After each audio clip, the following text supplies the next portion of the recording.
ఈ రాష్ట్ర భాష హిందీని నేను స్వాగతిస్తున్నాను.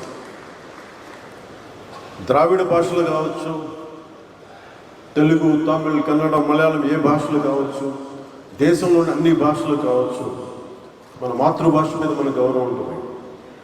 మన మాతృభాష అమ్మ అయితే, మన అమ్మ భాష అయితే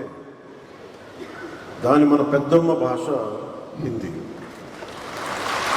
విద్య, వైద్యం, వ్యాపారం, ఉపాధి, వీటన్నిటికీ అన్ని భాషలు, వీటి కోసం అన్ని భాషలు, మాండలికాలు గోడల్ని ఛేదించుకొని వెళ్ళిపోతున్న వీటి అవసరం కోసం. ఇలాంటి సమయంలో హిందీ వద్దనుకోవటం, హిందీని వ్యతిరేకించటం రాబోయే తరాల అభివృద్ధిని పరిమితం చేసినది.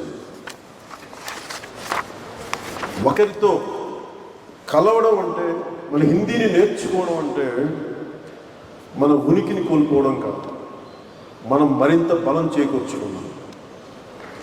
ఇంకొక భాషను అంగీకరించడం అంటే మనం ఓడిపోవడం కాదు, కలిసి ప్రయాణించడం. హిందీని రాష్ట్ర భాషగా అడగటం అంటే, రాష్ట్ర భాషగా ఉండటం అంటే it is not a submission, it is an edition.